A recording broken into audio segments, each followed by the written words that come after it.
બોલો હા ખેડૂત મિત્ર, તમારી હા પર્સનલ હા ઓળખાણ નહીં આપતા, શું પ્રશ્ન છે બોલો. જી સર, હવે જૂના સર્વે નંબર પ્રમાણે સર જગ્યા અમારી બોલે છે.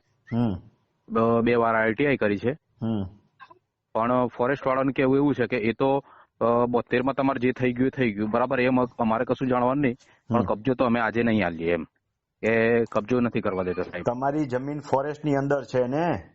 જી સાહેબ. તો એ તો મેં તમને પહેલા જ કીધું કે યુટ્યુબ જઈને જોઈ લ્યો, ફોરેસ્ટ લેન્ડ પાછી ન મળે એમ. એક ને એક વિષય ઉપર મારે વારંવાર ન કહેવું પડે એટલે તો યુટ્યુબમાં મૂકું છું પહેલા. પણ હે અમને શેર કરી દીધેલી છે, એ લોકોએ ફાળવી દીધેલો છે સર પ્લોટ. અરે ભઈલા, અત્યારે કબજો તમારી પાસે નથી ને?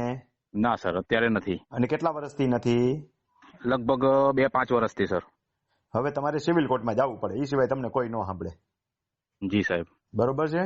હમ. બોલો બીજું શું પૂછવું છે? ના બસ સાહેબ, આટલું જ હતું. ભલે, ઓકે. હા સાહેબ, થેન્ક યુ સાહેબ.